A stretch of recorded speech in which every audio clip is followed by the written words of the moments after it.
On the day of our honeymoon departure, he presented divorce papers before me. I'm taking my whole family with me. If you don't like it, we'll get divorced. Fine, but I'm still single, you know. Huh? I screamed in my mind as he stood there dumbfounded. Take that! My name is Emma, 35 years old, and I work at a real estate company. I enjoy my work and find it fulfilling, and I have been fortunate to have supportive seniors and juniors. On the other hand, my personal life lacks any particular hobbies, and I have never had a boyfriend. I secretly felt anxious. My friends were getting married one after another, reaching their peak at 30. There are only a few of us who are still single. My juniors also left the company one after another, and each time it felt like a stab in the chest. That's when I met Brian through a friend's introduction. He was 2 years younger and had a smile that tickled my maternal instincts. He spoke few words and always listened to my opinion when making decisions. He always prioritized my thoughts. Never having any experience with men before, I quickly fell for Brian's personality. Our relationship developed smoothly. When I mentioned marriage, he responded, "Then let's get married." When it comes to marriage, a dozen of decisions must be made. Wedding ceremony, honeymoon, and a new home to live in together. It's a once-in-a-lifetime major event, so I wanted to make decisions together. But no matter what we decided, he would always listen to my opinion. He wouldn't express his own opinion, just agreeing with me. Brian's personality felt a bit unreliable, and I started to feel dissatisfied with him. There is another thing that troubles me. It's my relationship with my mother-in-law. My mother-in-law's personality was completely different from Brian's easygoing nature. She doesn't listen to my opinions and immediately imposes her own ideas. Emma, when you get married, of course you'll quit your job and focus on taking care of the house, right? At your age, if you don't hurry, you won't be able to have children. Brian is working hard, so as a woman, you should focus on the family. It's the wife's duty to support her husband. When I went to greet her, these were the first words she directed at me. The husband works outside, and the wife takes care of the home. She still holds on to such old-fashioned ideas. The truth is, I earn more money than Brian. He doesn't seem to think much about it, and has even told his parents about it. But his mother doesn't seem to like it. A woman who earns more than a man doesn't have any charm. Maybe you can't do any household chores, can you? A wife should be able to cook, do laundry, clean, and take care of her husband's health. Can you do that? My mother-in-law said, looking down on me. If it were Brian saying that, it would be one thing, but isn't it different when it's my mother-in-law? It's not something to brag about, but I can manage all household chores since I've been living alone for a long time. And I have no intention of quitting my job after marriage, and I want to prioritize myself as much as Brian. That's what I thought. But Brian didn't help me even when my mother-in-law criticized me. Instead of refuting my mother-in-law, he nodded along with her statements. Because of that, I felt a bit uneasy about Brian. Can I really rely on someone like this for the rest of my life? Well, Brian is younger than me after all. Maybe he'll become more reliable in the future. If this marriage falls through, I might never get married in my life. Anxiety and desires clashed in my mind, swirling around in endless conflict. However, time doesn't wait, even if I'm troubled. There are so many things I need to decide for the wedding, the destination for the honeymoon, applying for time off from work, and so on. The to-do list keeps piling up. With a sense of unease, I spent busy days preparing for both work and marriage. One day, I consulted Brian. I think, considering our work, we can only take a long vacation at this time, so is it okay to have the honeymoon during this period? Yeah, I think it's fine. Both Brian and I have similar quiet periods at work. If we want to take a long vacation, this is the only timing we have. The problem is the wedding. The venue I've always dreamed of is so popular that it's booked for over a year in advance. In that case, what about going on the honeymoon before the wedding? I looked it up and it seems some people do that. If we have the wedding first, it will be another 2 years before we can go on the trip. If you are okay with that, Emma, then I'm fine with it too. I thought Brian wouldn't object, but to agree so readily. At this rate, it seems like all my opinions will be accepted for the honeymoon destination, the menu for the wedding, and the decoration of the venue. I do have a desire for Brian to express his own opinions a little, but it's better than being opposed. So, whenever I found a moment, I continued to progress with the preparations for the honeymoon and the wedding. In the end, we decided to go to Europe for the honeymoon. I debated until the last minute between Hawaii and Europe, but Hawaii is close by, and I'm sure there will be another opportunity to go there. So, I chose to take a trip around Italy and France, experiencing the picturesque streets and delicious cuisine. I also wanted to explore the stylish accessories and maybe buy some commemorative tableware since it's the start of a new life. After considering various schedules and destinations, I completed the application about a month before the tour. By that time, I was completely excited. After all, it's my first overseas trip. It's impossible not to feel thrilled. My mind became filled with everything related to Europe, from buying the necessary items for the trip to planning our activities at the destination. Because of that, any dissatisfaction I had with Brian had completely disappeared. As the honeymoon approached 1 week away, Brian suddenly brought up a conversation. Emma, I have a favor to ask. A favor? That's unusual. I wonder what it could be. It's rare for Brian to ask me for something. Could it be about the trip? Did he find a place he wants to visit? What is it? What's wrong? I asked, filled with anticipation, and he innocently made the request. I want to go to Champs-Élysées when we're in Paris. Mom really wants to go there. What? My mother-in-law? Wait a minute, what do you mean? I couldn't catch up with this sudden situation, but Brian replied as if it were obvious. Huh? Since everyone is going, we'll all be together even during the trip, right? What do you mean by everyone? It's a honeymoon, so it's obvious that it's just me and you, the two of us going.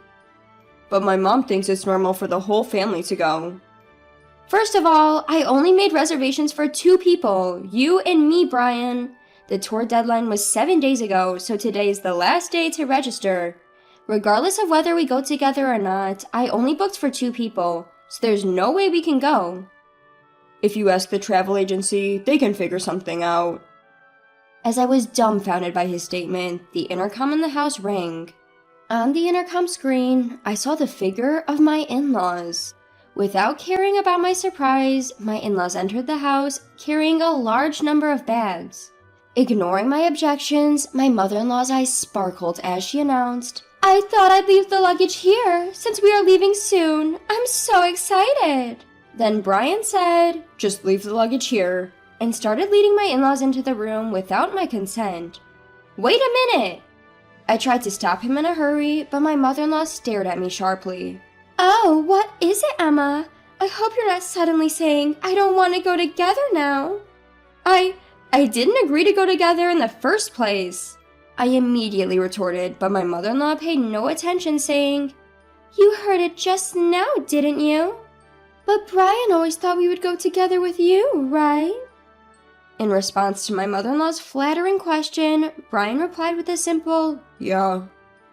Taking advantage of his affirmation, my mother-in-law began to deny me. It's normal for the husband's parents to go on the honeymoon. Don't you have such common sense? I hope you won't have any unpleasant experiences during the trip being with you. Since it's a special honeymoon, we want to make good memories, right? I'll make sure to drill common sense into you during this week before we go on the trip. It's supposed to be a special honeymoon? Drilling common sense into me? It felt like everything was being ruined. I clearly felt my blood boiling. Mother-in-law, this is a honeymoon, you know? Normally, it's supposed to be just the husband and wife going, right? I desperately held my ground. If I continued to listen to my mother-in-law's side, it would affect the future. I wanted to avoid that at all costs. However, my mother-in-law stubbornly refused to compromise. Not only that, she started to deny me. The husband's parents are supposed to go on the honeymoon together. It's just common sense. I can't believe you dislike being with us. I thought we would become a family, but our common sense is different. You don't like me and nothing seems to match. How sad. As if she had been hurt herself, my mother-in-law lowered her eyebrows in an artificial manner. The end of her words, "how sad," contained an underlying smirk. I was convinced that she was deliberately trying to trap me. That's how certain I was. Even Brian, without questioning, began to blame me based on my mother-in-law's words. Emma, what the hell? They're my parents. It's okay to go on a honeymoon together, isn't it? It's impossible. We've already made the reservations for 2 people. Besides, I've never heard of families accompanying a honeymoon trip, I declared, and Brian shouted angrily, as if picking a fight. I never thought you hated my parents so much, Emma. That's it. Just leave for today. He looked at me as if he couldn't believe what he was seeing. As Brian spoke, a wicked smile formed on my mother-in-law's face. Why does he always take his mother's side without listening to his spouse's opinion? Especially at a time like this, I wanted him to support my views. Before I could even react to his words, I found myself pushed out to the entrance. Just before the door closed, I caught a glimpse of my mother-in-law's smug expression. I was left outside, unable to do anything but stand there. Why am I being treated like the bad guy? Why does everything have to be ruined, including this precious trip? Frustration and sadness overwhelmed me, and tears began to flow. A few hours later, I received a message from Brian. I want you to see if it's still possible for them to join the tour. If not, we'll cancel this trip and apply for a tour where all 4 of us can go. Please think rationally. If you reconsider, we can figure it out properly. I don't think I'm in the wrong, so I have no reason to apologize or respond. Brian must be angry too, because there was no contact after that message.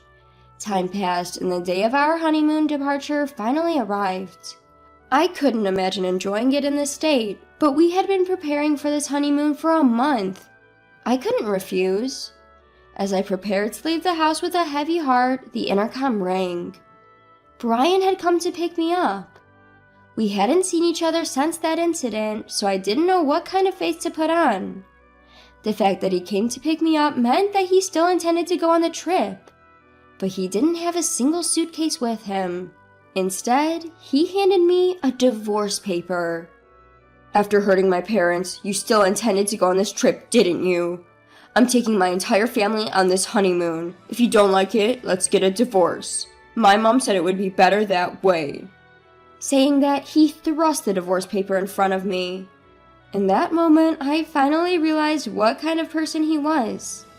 I thought he would listen to my opinions and prioritize me, that he was kind, but that wasn't the case. This man is just someone without his own opinions, and he prioritizes his family over me. That's Brian.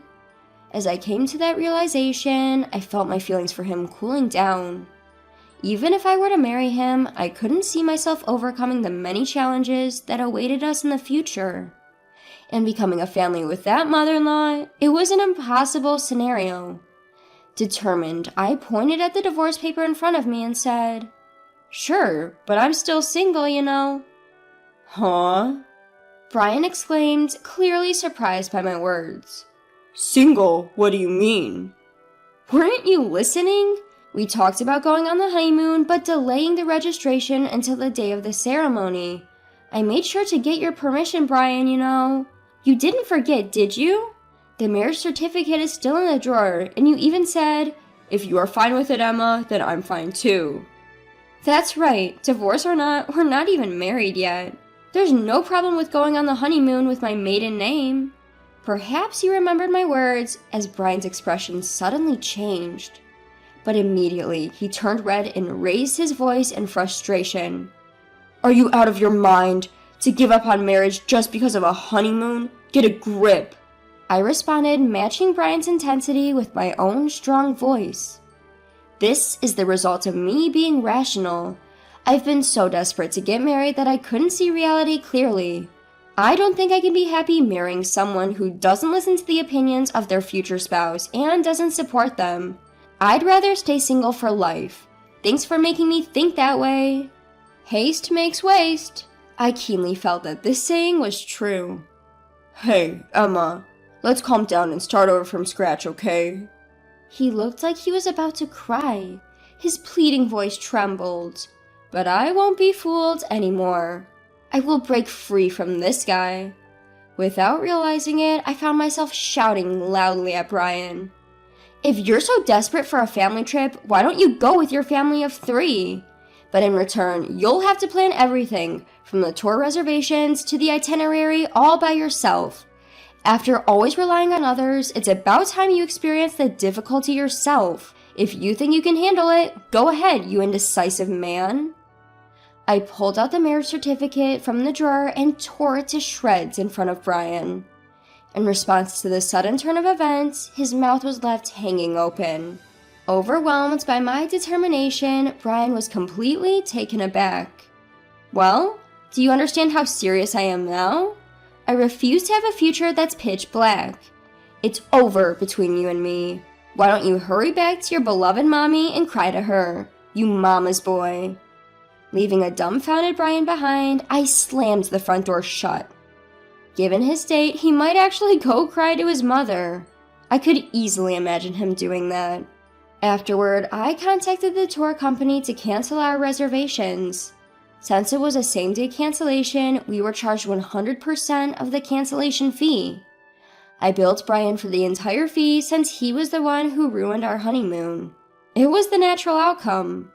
Later, Brian blamed me for the failed marriage and spread rumors about it to those around us.